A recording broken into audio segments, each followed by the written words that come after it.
हिक राति ॾाढी थधि हुई। हिकिड़ो शाहूकार माण्हू कंहिं ग़रीब सां मिलियो ॿाहिरि ऐं हुनखे चयईं त केॾी थधि आहे, तोखे थधि नथी लॻे? को कोट छो नथो पाए या गरम कपिड़ो छो नथो पाए हेॾी थधि खां बचण जे लाइ? त उन माण्हूअ चयो त मूंखे गरम कपिड़ो पाइण लाइ आहे ई कोन। त हुन शाहूकार चयो ठीकु आहे, मां घर थो वञा पियो ऐं तुंहिंजे लाइ वञी को कपिड़ो खणी थो अचां।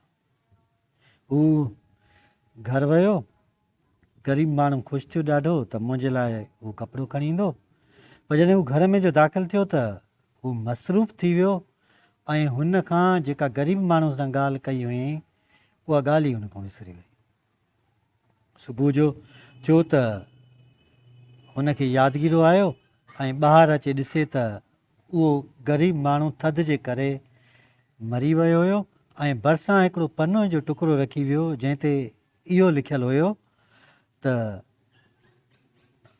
मूंखे अॻ में को बि गरम कपिड़ो कोन हुयो, मां थधि सां विढ़ी पियो सघियुसि छो जो मूंखे का बि उमेदु ऐं आसिरो कोन हुई। तव्हां मूंसां वाइदो कयो पर तव्हां वाइदो पूरो न कयो ऐं पोइ मुंहिंजी उहा सघ ख़तमु थी वई उन सां विढ़ण जे लाइ।